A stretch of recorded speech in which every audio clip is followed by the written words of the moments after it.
As destructive wildfires have burned across the state, we want to show you some of the efforts that have been taken to prepare communities like Fresno County's Shaver Lake, who well before the Creek Fire were hit hard by tree mortality.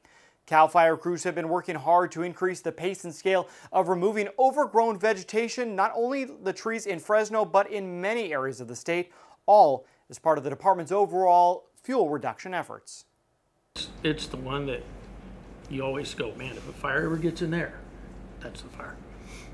No fire that I'm aware of has ever gone from this country to here. Usually this is weeks. Yeah. It did it in one afternoon. The tree mortality was the catalyst, right? Because you're 80 to 90% dead in this area. Is the number of trees on the forest landscape.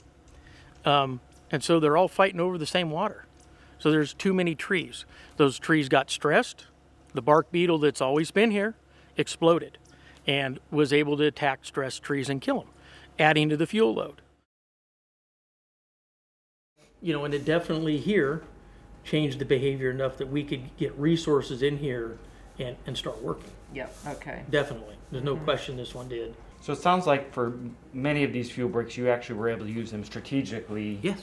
To fight the fire. Yes. Fuel breaks are designed to try to reduce or change the fire behavior, or like you said, give you a place to work from, a place to get resources into and pick up some anchors. You know, and they're kind of built for your everyday fire. You can tell the difference. We're standing in a fuel break where those dead trees have been removed, the ground fuels have been removed.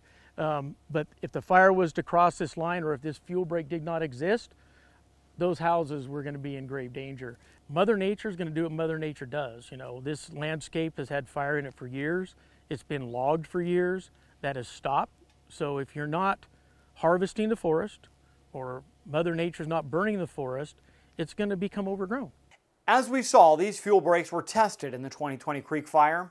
And while the fire was extremely destructive, the fuel reduction efforts played a critical role in saving homes, reducing the severity of the fire, and even allowing a place for firefighters to stop it in some areas.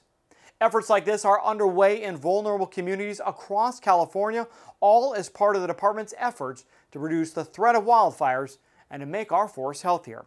To do your part to prevent wildfires, visit readyforwildfire.org.